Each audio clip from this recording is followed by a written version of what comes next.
Sir বললেন উনি busy আছেন, এখন কথা বলতে পারবেন না। কিন্তু আমাকে তো ভেতরে যেতেই হবে। আচ্ছা 2 মিনিটের বেশি আমি সময় নেব না। তোমাকে ভাবতে হবে না, তোমাকে চিন্তা করতে হবে না, যা করার আমি করছি। যদি বকেন আমাকে বকবেন, তুমি চুপ করে বসো। কিন্তু ম্যাম ওই স্যারের মুড ভালো নেই দেখলাম, মুখটাও ভার করে বসে আছে। কি জানি কি হয়েছে, শেষকালে আমার না চাকরিটা চলে যায়। না না, তোমার কেন চাকরি যাবে? তুমি স্যারকে এত ভয় পাও কেন বলো তো? তুমি কি কোনো দোষ করেছো? করনি তো? তাহলে স্যার বিজি আছেন, স্যার যেতে বারণ করেছেন, আমি যাবো, আমি বলবো যে আমি নিজের দায়িত্বে এসেছি। তোমার কোনো ভয় নেই, তুমি চুপ করে বসো।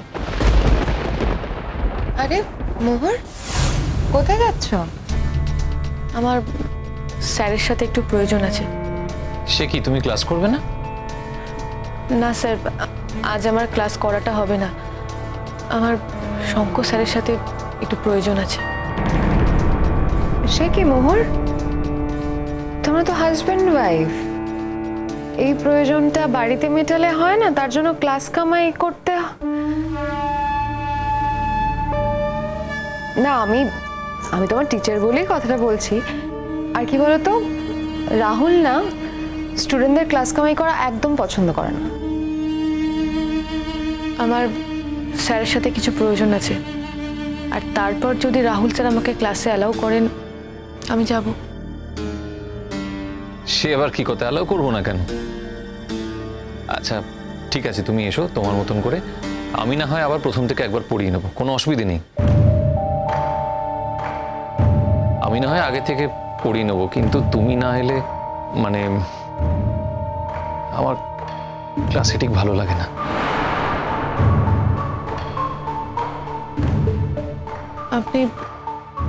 আপনি এটা কেন বললেন স্যার? ওমা, সে কি, তুমি একজন ভালো স্টুডেন্ট মোহর। ভালো স্টুডেন্টরা ক্লাসে থাকলে না স্যারদের টিচারদের পড়াতে একটা আলাদা রকমের আনন্দ আসে। তো না বলার কি আছে, সেই জন্যই উনি কথাটা বলেছেন। তাহলে এবার থেকে একটা কাজ করো, তুমি আর ভালো স্টুডেন্ট থেকো না, ক্লাসে কিছু ডাল স্টুডেন্ট থাকে না, তাদের মতন চুপচাপ বসে থাকো। কি জানো মোহর, সব কিছুর সঙ্গে সঙ্গতের দরকার হয়। আমি যে পড়াটা পড়াচ্ছি সেটাও তো নেওয়ার লোক চাই, আর সেটা হোল ক্লাসে একমাত্র তুমিই পারো। এনিওয়ে ঠিক আছে, যাও কথা বলে এসো, কি যাও। তবে হ্যাঁ, একটা কথা, আমি কিন্তু সেই জন্য তোমাকে খুব মিস করি। যাও। ঠিক আছে, আমি যাচ্ছি।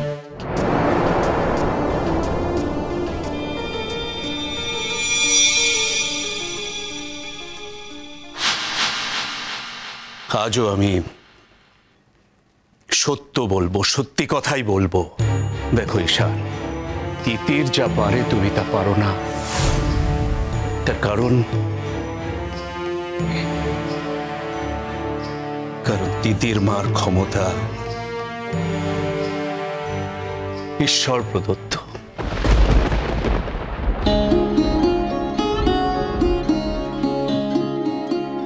কিন্তু তাতে কি ঈশান, সুরের জগতে তোমরা দুজন স্বামী স্ত্রী, তোমার মনের মাধুর্য দিয়ে একদিন ওকে সেই স্থানে বসাবে। আমি শুধু এই কামনাই করি। ঈশান, আমরা সবাই সুরের সাধক, সুরই আমাদের দেবতা। আমাদের সাধনা দিয়ে আমরা যদি তার কাছে পৌঁছতে পারি, সেই তো আমাদের কাছে অনেক।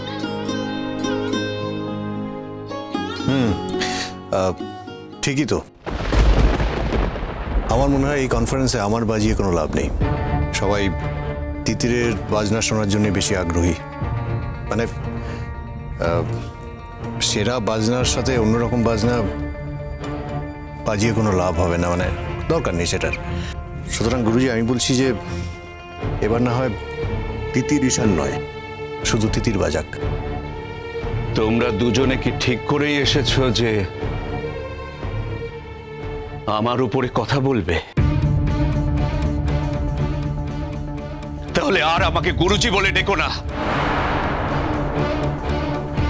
আমার সেই স্পর্ধা নেই গুরুজি, কিন্তু আপনি আপনি ভেবে দেখুন, যে আসরে তিতির বাজাবে সে আসরটিকে আমার আর বাজানো উচিত? গুরুজি, গুরুজি আমি কনফারেন্সে বাজাতে চাই না, আপনি প্লিজ আমার নামটা ফিরিয়ে নিন। না তিতির, এই কনফারেন্সে তুমিও নাম দেবে, ঈশানও নাম দেবে। আর এটা তো শুধু কনফারেন্স নয়, এটা একটা প্রতিযোগিতা।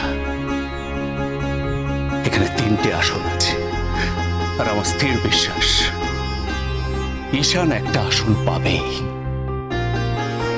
আরে বাবা, পৃথিবীর সব মানুষ একটা জায়গা থেকে হাঁটা শুরু করলেই সবাই তো একই জায়গায় গিয়ে হাঁটা শেষ করে না, কিন্তু হাঁটাটা আমাদের জীবনে অনিবার্য। তিতির, আমরা একটা উদ্দেশ্য নিয়ে রওনা হই,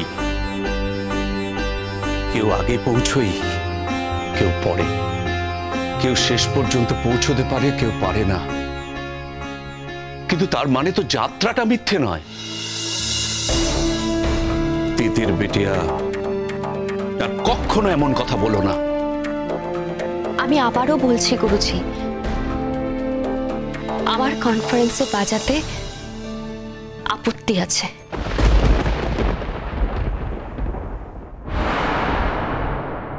আসবো? রোমান বলে দেয়নি যে আমি এখন বিজি আছি? আমার একটু পরে ক্লাস আছে, আমাকে যেতে হবে। আমার 1 মিনিটের কথা আছে, আর কথাটা খুব জরুরি।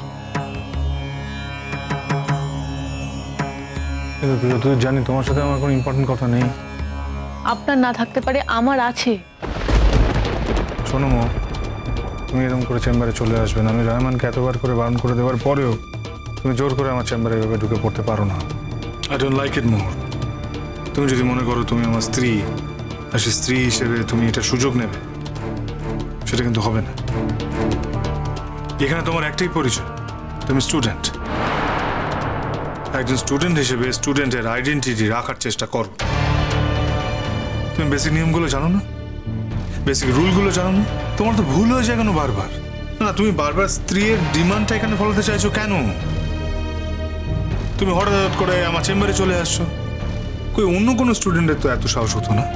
বারবার করে এতবার বারণ করার পরেও তুমি চেম্বারে চলে আসছো। সরি, আমার নিতান্ত কোনো উপায় ছিল না বলেই আমি এসেছি।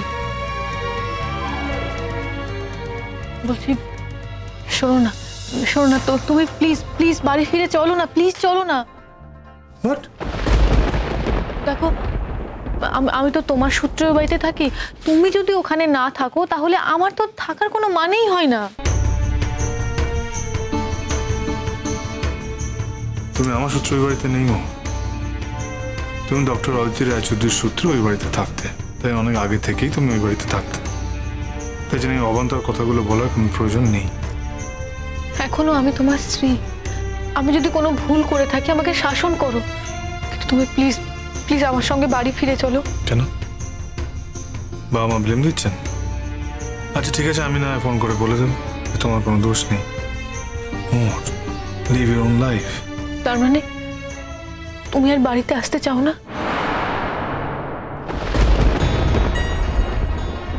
কথাটা ভেবে বলছো তো? আমি এমন কি অপরাধ করেছি যার জন্য তুমি? আমি তোমার আইডেন্টিটিতে বাধা দিতে চাই। তুমি একটা ইন্ডিভিজুয়াল পার্সন, তোমার একটা নিজস্ব আইডেন্টিটি আছে। আচ্ছা, এরকম তো নয় যে শুধু আমার স্ত্রী তো আমার পরিচয়, তোমার তো অন্যান্য পরিচয়ও আছে। তুমি একজন ফাইটার, তুমি একজন অ্যাক্টিভিস্ট, তুমি একজন স্টুডেন্ট। আমার পরিচয়ের সঙ্গে তোমার সেই পরিচয়গুলো অত্যন্তভাবে ক্ল্যাশ করে যায়, সেটা আমি চাই না। Please please don't misunderstand me. বিশ্বাস করো, বিশেষ করে আমি কোনো অন্যায় করিনি। আমি তোমার ন্যায় অন্যায় বিচার করার কে? হ্যাঁ না না, আমি তো তোমার উপর জাজমেন্টাল হতে পারি না, তাই না? তুমি অন্যায় করো, ভালো কথা, সেটা তুমি নিজেই মনে মনে জানলে এর থেকে ভালো তো কিছু হতে পারে না। তো তুমি চলে এলে কেন সেটা বলো। ভালো লাগছিল না তাই? ঈশান, তিতির এমন কথা কেন বলছে?